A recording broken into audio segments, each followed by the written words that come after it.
Ito ang Presidential Broadcast Service. Radyo Pilipinas. Radyo Publiko ng Bagong Pilipinas para sa Bagong Pilipino. Naghahatid ng mahahalagang balita at impormasyon na guugnay ng pamahalaan sa sambayanan. Tulay sa himpapawid ng serbisyo publiko. Radyo Pilipinas. Radyo Publiko. Ang boses ng Pangulo. Sa Iloilo, Radyo Pilipinas. 585 AM. Oras sa Radyo Pilipinas, alas 4:08 sa hapon. Gikan sa hulog balitaan sa PBS, Radyo Pilipinas, Iloilo. Gintipon sa bukos na pwersa sa News and Public Affairs Division. Mga pagsaysay sa mga hitabo o aksyon, mga pananawan, kang desisyon, mga hibubuno, santa sa kalususekto, mga danagpong nga balita, diri sa Iloilo, at mga bahin sa kabisayang nagkatungdan. Mga balita nga natipon sa sunod sa naligan ng 24 oras. Inyo mapatian sa Headliners Was. Kagkaroon, yari ang inyong PBS News Team.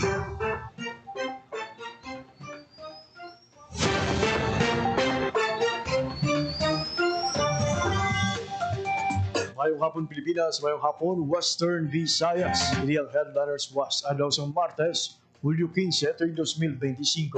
Ako ang inyong tagbalita, JP Hervas, kagkaroon sa aton mga headlines. Duha ka barangay sa probinsya sa Iloilo ginakabig nga hotspot area bangod sa dengue. Mayor Raisa Treñas nakigsapol sa stakeholders gikan sa 5 ka barangay sa Haro nga perme ginabaha. Sobrang 49,000 ka individual sa Western Visayas apektado sa mabaskog na ulan kag pagbaha. DSWD nagpalabot sa masobra 1.7 milyon pesos nga balor sa bulig. DRO6 ginkumpirma ang pagbalik ni Police Colonel Bayani Razalan bilang direktor sang IPPO.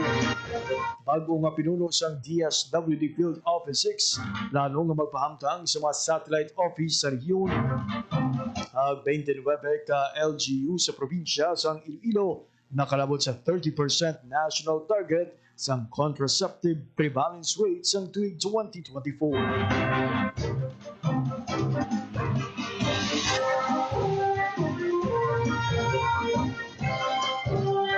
Alas 4:10. Kagkaroon sa detalye sang mga balita. Radyo Pilipinas. Radyo Pilipinas News. Huwag kabarangay sa probinsya sa Iloilo ginakabig nga hotspot area bangod sa dengue. Ang detalye sang balita sa report ni Marian Grace Erenieta.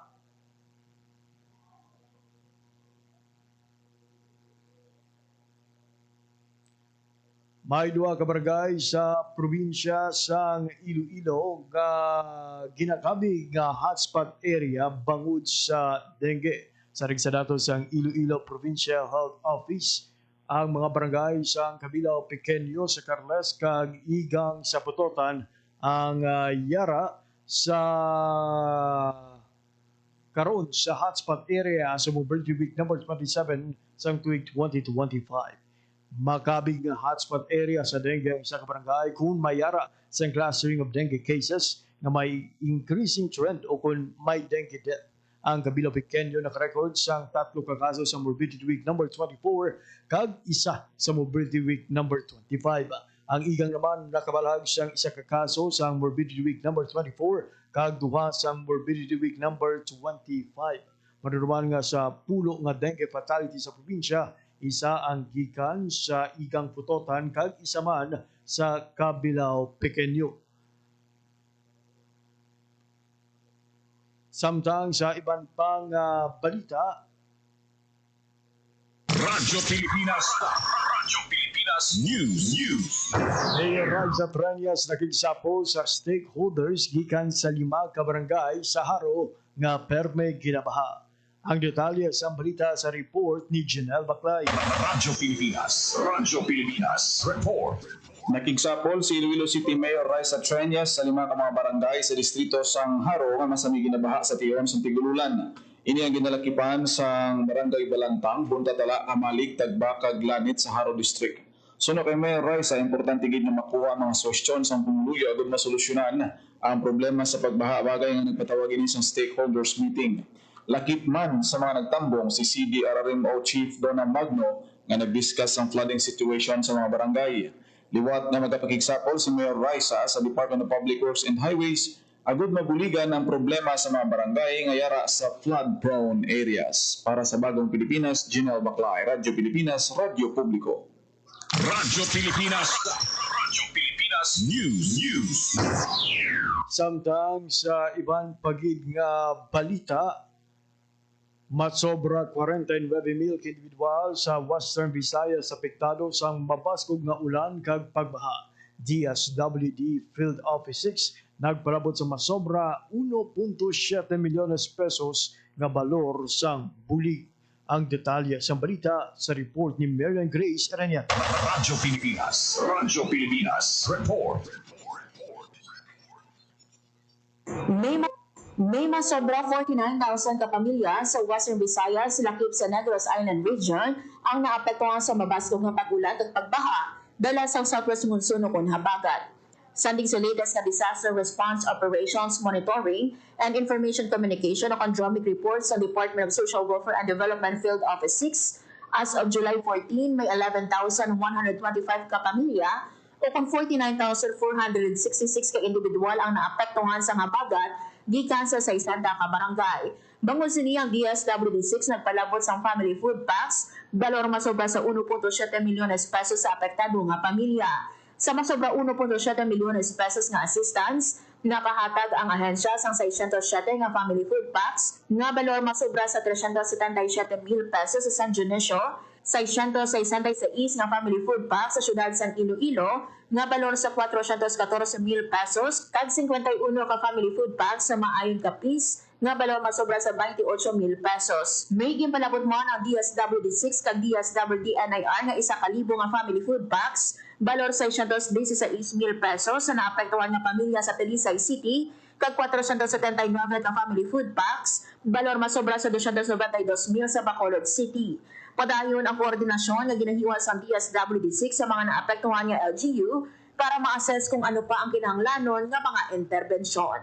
Para sa Bagong Pilipinas, Marian Grace Aranyata, Radyo Pilipinas, Radyo Publiko. Radyo Pilipinas. Radyo Pilipinas News.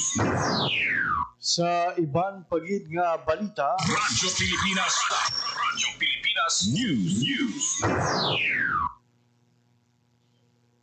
bag-ong pinuno sa DSWD Field Office 6 plano nga magpahamtang sa mga satellite office sa rehiyon.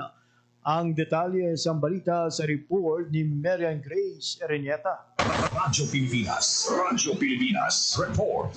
Plano nga magpahamtang sa mga satellite offices sa strategic area ang bag-o nga pinuno sa Department of Social Welfare and Development Field Office 6. Ini ang pakayag ni OIC Regional Director sa DSWD6, Jose Leto Estembera sa interview sa Radyo Pilipinas, Iloilo. Pangayag ni RD Estember nga sa pagpungko niya bilang bagong ahen, luyag niya nga mas mapalabot pa ang basic services ng ahensya sa mga pumuluyo mag-isa sa iyang vision nga magbukas ang opisina sa mga strategic nga lugar o kung clustered municipality o kung distrito kung sa diin sa nga makatransact ang ilang kinahanglanon ang mga kliyente sa ahensya. Pinaagi sini, hindi na kinahanglan pa sunod kay Estember nga magkadto sa highly urbanized city para makahiwas ang transaksyon ang mga kliyente. Samtang isa karon sa ginatagang prioridad ni Estember sa iya pagtungko bilang bago nga OICRD ang kahandaan sang ahensya sa paghatag sang augmentation sa mga magakinahanglan nga LGU nga maapektuhan sang anuman nga kalamidad. Ginpasaling ni RD Estember nga may naka-standby nga family food packs sa nanungaytuhan nga lugar ang DSWD6 nga handa i-pull out kung magapangayo sa augmentation ang mga LGU. Sining karon lang ginapoint bilang OICRD si Estember sa DSWD6 talos kay RD Arwin Raso nga gin-assign naman sa DSWD Negros Island Region. Sa iyakin sa katuig nga pagpangalagad sa DSWD, nagserve bilang technical staff, focal person, supervisor kag assistant regional director for administration si Estember, antes ginapoint bilang OICRD sang regional office. Para sa Bagong Pilipinas, Marian Grace Aranyata, Radyo Pilipinas, Radyo Publiko. Radyo Pilipinas. Radyo Pilipinas Pilipinas News.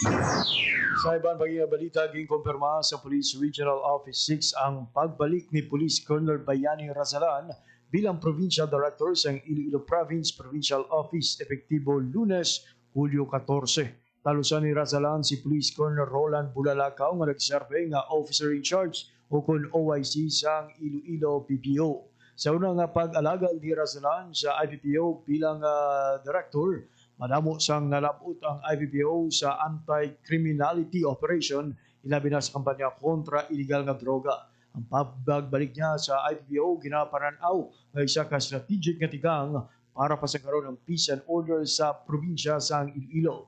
Nagpabutang naman sa suporta si PRO6 Director Jose Pino Ligan sa reinstatement ni Razalan bilang acting provincial director. Kumpiyansa si Ligan nga sa pagbalik ni Razalan sa IPPO, mas madamo nga programa kag proyekto ang matigayon para sa mabaskog nga partnership upod ang pumuluyo sa probinsya sa Iloilo. Radyo Pilipinas News. 4.5 million pesos nga cheque gintur over sa gobyerno probinsyal para sa tuguron nga school building sa Leon. Ang detalye sa balita sa report ni Marian Grace Erenieta. Radyo Pilipinas Report. Nag-turnover sang 4.5 million pesos na cheque ang Iloilo Provincial Government sa isa ka barangay sa Leon, Iloilo para sa tukurong nga 2 classroom building sa isa ka bulutmuan. Gimbato ni punong barangay Benedicto Canatas ang barangay Isian, Norte, Leon ang cheque halin kay Iloilo Governor Arthur Dapaser Jr. Ang bulig pinansyal ang usaron sa pagtukol sa school building sa Isian Norte Elementary School. Ang assistance kabahin sa educational program sa provincial government nga bulig sa eskwela sa probinsya o Condes Province. Nagtambong man sa pag-turnover sa cheque si Iloilo Vice Governor Nathan Lian Dibuque kag Provincial School Board Secretary Maria Freda Fajardo. Para sa Bagong Pilipinas, Marian Grace Erenieta, Radyo Pilipinas, Radyo Publiko. Radyo Pilipinas News. Bulutuan sa Leganes, Iloilo nagbaton sa 2.3 million pesos nga bulig pinansyal para sa pagpatukod sa water system. Ang detalye sa balita sa report ni Marian Grace Erenieta. Radyo Pilipinas Report. Nagbaton sa cheque balor 2.3 milyones pesos ang isa ka bulutmuan sa Leganes, Iloilo, gikan sa Iloilo Provincial Government para sa konstruksyon sa water system. Gimbaton sa mga school officials ang Gihaman, Buntatala Elementary School, kag barangay officials ang Barangay Buntatala, Leganes, halin kay Iloilo Governor Arthur Dapaser Jr. ang cheque para sa pagtukol sa water system sa bulutmuan. Ang water system ay higa-construct sa Signpost International ng isa ka non-government organization. Gimpahayag ni Signpost International Director Feby Iburos nga ang proyekto magagamit sa advanced gravity-fed ultrafiltration technology nga din sa Australia nga nagatuloy na mag-generate ng potable water para sa bulutmuan kag komunidad. Yan naman sa ceremonial turnover sang cheque sa Vice Governor Natalie Ann Dibuque kag Provincial School Board Secretary Maria Freda Fajardo. Para sa Bagong Pilipinas, Marian Grace Erenieta, Radyo Pilipinas, Radyo Publiko. Radyo Pilipinas News. Nueve kay LGU sa probinsya sa Iloilo nakalabot sa 30% national target sa contraceptive prevalence rate sa 2024. Ang detalye sa balita sa report ni Marian Grace Erenieta. Radyo Pilipinas Report. May 29 ka LGU sa probinsya sa Iloilo ng kalabot sa 30% ka national target sa contraceptive prevalence rate o CPR sa 2024.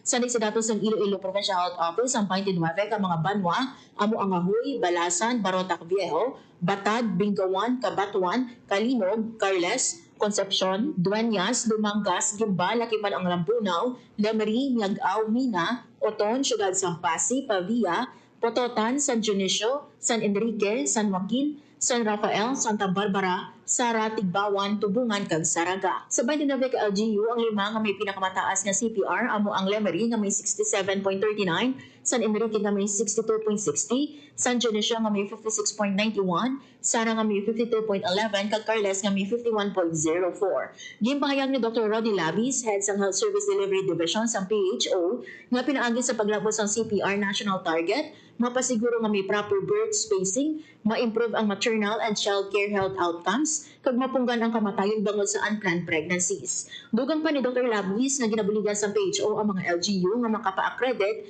sa PhilHealth para makakuha sa dugang nga pondo nga magamit sa family planning programs. Samtang para mapasangkad pa ang family planning program sa probinsya, gipahayag ni Dr. Labis nga nagtukod ang probinsya sa Family Planning Training Center nga labing una nga PHO Managed FP Center sa Pungsod para mabuligan ang mga family planning service providers sa mga training. Magluwas sa pagtukod sa center, nagahiwat man ang PHO sa program monitoring kag supportive supervision sa mga health facility para mabuligan assess sa mga ginapatuman nga programa kag mahatagan sa technical assistance kung may problema.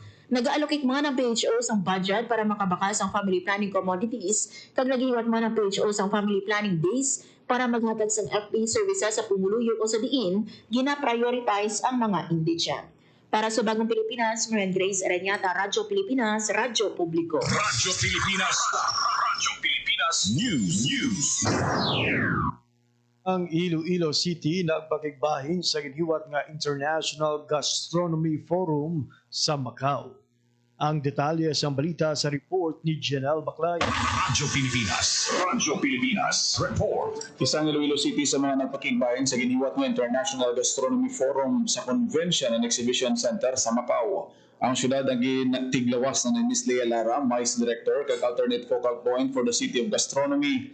Kaupod si Ms. Dana Nilay, Technical Secretary sa Iloilo City of Gastronomy Program. Kabahin sa Iloilo City's Cultural Exchange, isa sa mga ginpresentar sa event ang Iloilo City Gastronomy Book, na ginpakilala sa Director of the Macau Government Tourism Office kag focal point of Macau City of Gastronomy, Maria Elena Dicena Fernando. Ang pagpasakop sa syudad sa event ang kabahin sa commitment sa syudad agud maluso ang culinary diplomacy kag global collaboration kabuylog ang iban nga nasyon. Para sa Bagong Pilipinas, Janelle Baclay, Radyo Pilipinas, Radyo Publiko. Radyo Pilipinas. Radyo Pilipinas News. Naghiwat sa isa kadlaw nga paghana sangot sa Product Standardization Department of Trade and Industry Iloilo para sa may longo processors and dried fruits kag nuts. Ang aktibidad gidhiwat sa Pavia Iloilo nagatuyo nga mabuligan ang mga local food processor nga mapataas pang kalidad sang ilang mga produkto. Sa training gintulo sa mga tagpasakop kung paano malampot ang consistent flavor kag texture sa trail mix nga nakabig nga snack favorite sa health-conscious consumers bangod sa energy-boosting ingredients ni. Nagapati ang DTI Iloilo nga sa kompetisyon sa industriya sa pagkaon sa karong nga paniyempo, importante ang consistency agud mapapag-on ang pagsalig sa mga customer kag brand identity. Radyo Pilipinas. Radyo Pilipinas News. Napabilin sa Department of Agrarian Reform Western Visayas, Gondar WV ang ila International Organization for Standardization of an ISO certification. Matapos mapasara ng gidhiwat nga external audit, gin-recertify ang ahensya sa dalom sa ISO 9001-2015. Ang ISO ginakabig nga stamp of approval nga nagapatimaan nga ang isa ka opisina nagapakita sang dedikasyon sa pagbatuan sang best practices kag paglabot sang global standards. Siro sa Darwa sa Visayas, ang ini nga kadalagan pamatuod sang ila dedikasyon sa kalidad nga serbisyo. Maayo nga panghimanwa kag padayon nga pagpanami sang pagpatuman sa mga agrarian reform program sa Western Visayas. Ibato ni WV Regional Director Diomedes Villarreal ang Certificate of Recertification kaupod ang pinapak opisyal sa ahensya. Radyo Pilipinas. Radyo Pilipinas News. Adayon ginatunan sa Sugar Regulatory Administration on SRA ang mass production sa isa ka fungi nga kaya batuan ang pagpameste sa red stripe soft scale insect o kon RSSI sa mga pananumsang tubo. Ini ang ginpaambi sa ahensya sa giniwat nga training workshop sa RSSI management kag open data kit application sa Bacolod City. Nauna lang ang ginpaambit sa SRA nga mahimo mabuhinan sang halos 50% ang sugar content sa isa ka tubo nga apektado sang RSSI. Sa pinakuling report, pinakapektado gihapon sang RSI ang Negros Occidental nga masobra 2,800 ka hektarya. Radyo Pilipinas. Radyo Pilipinas News.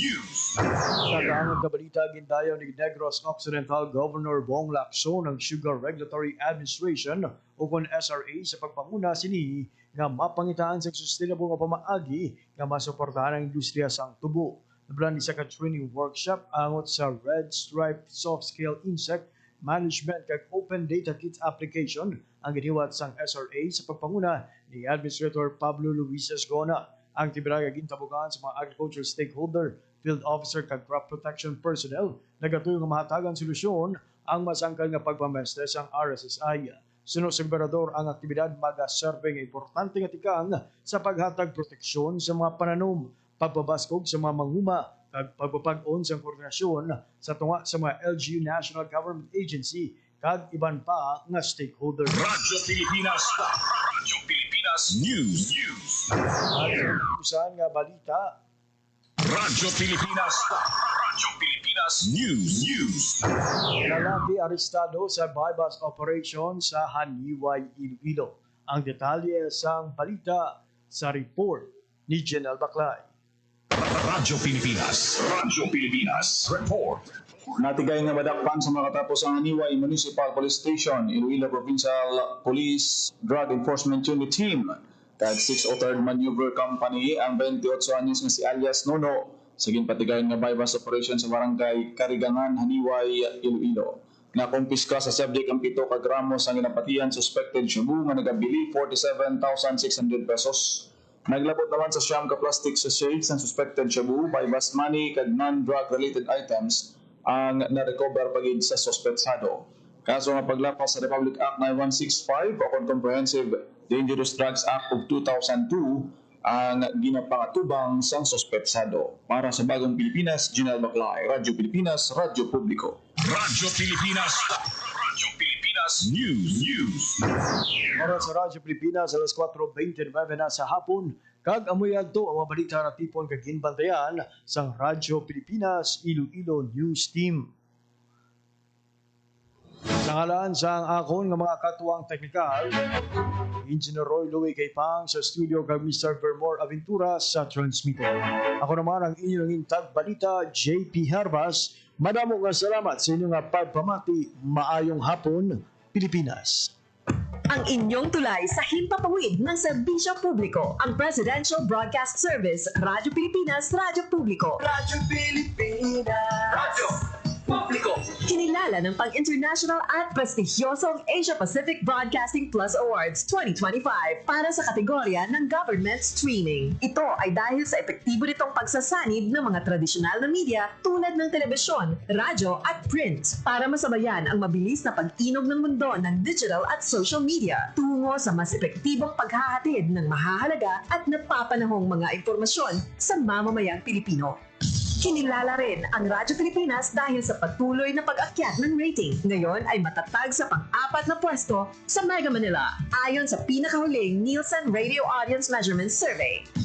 At sa social media, nakamit ang mahigit 2,000% pagtaas ng bilang ng mga sumusubaybay sa Radyo Pilipinas page sa unang bahagi ng 2025. Patunay ito na ang inyong Radyo Pilipinas Radyo Publiko ay tunay na kaagapay ng inyong pamahalaan sa paghahatid ng serbisyo sa mga mamamayang Pilipino. Mula sa aming lahat, sa ngalan ng inyong pamunuan at mga kawani ng Presidential Broadcast Service, kasama ang inyong mga himpilan ng Radyo Pilipinas sa buong kapuluan. Maraming salamat po sa inyong lahat, sa inyong pagtangkilik at pagkilala. Radyo Pilipinas. Radyo Publiko.